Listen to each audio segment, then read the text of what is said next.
This is not a kid-friendly show.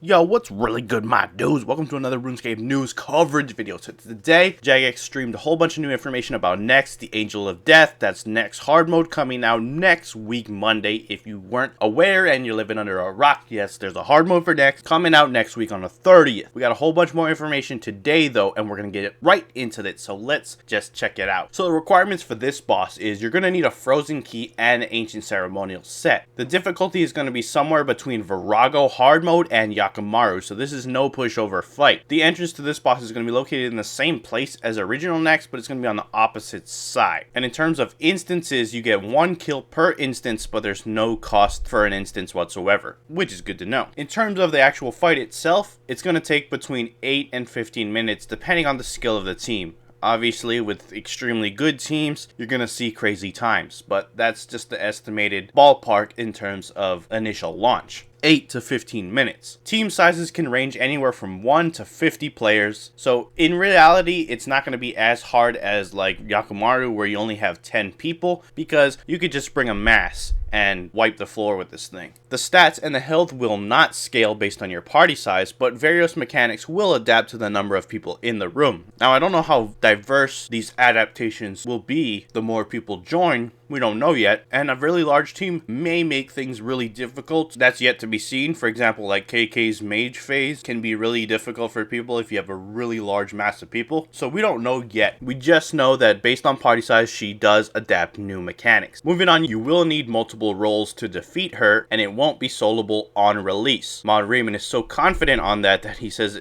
if somebody solos it within the first month, he'll out his blue party hat, which is pretty hilarious. Now, in terms of rewards for this boss, you're going to be getting a lore book like you do with most bosses, and some cosmetics. There will be a boss pet that has a 1000 threshold and a 1 in 3000 drop rate. There will be 3 new prayers. I have discussed this in a previous video, but we now know the requirements. They require level 99 prayer. They're called Desolation, Malevolent, and Affliction. They will be tradable, but they're not as rare as the reprisal ability from Telos. We still don't know exactly what they do, but we now know the name and level requirements. This is probably going to be the big chunk of your money you make from this boss. Aside from whatever the normal bosses are, this is the big thing you're going to be seeking. In terms of the drop table selection, the top 5 people, which would be 2 tanks and 3 DPSs, will get a really nice drop table. The next 5 people will get a participation drop table. Beyond that, I don't know how drop table mechanics will work. And Nex, Angel of Death will not drop any armor, weapons, or titles whatsoever. So like I said, the big thing you're going to be going after is these new prayers. Moving on to a couple other requirements. For the final boss title, you'll need to kill 100 kills from Nex Angel of Death, as you would suspect. For the Master Quest Cape, you need to kill her and get the lore book. The top 8 DPSs will get it as a drop. So assuming you do it a team of that size, you should have no problem getting the lore book. In terms of Reaper tasks, you'll have a separate set of tasks from Nex, and it will be only on the team only section if you opt in for team bosses. In terms of the lore section of everything, you're going to learn what Zeros was preparing to give Nex, but unable to due to his downfall when he was betrayed by Zamorak many